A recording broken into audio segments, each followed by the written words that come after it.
Hello friends, welcome back to the money video guys and my YouTube channel guys. Today friend we are going to talk about guys Samsung phone setting guys, and today video title guys Samsung phone guys mobile hotspot guys, how can we on and how can we use it.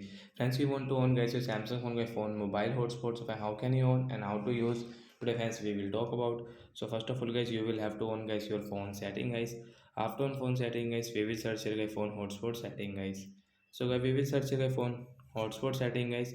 So as you can see guys, your mobile hotspot guys, we will tap here. So guys, you can use first of all guys, we will on mobile hotspot from here. So friends, I don't have SIM card. So friends, you have a SIM card, so guys you can on and off guys your mobile hotspot from here.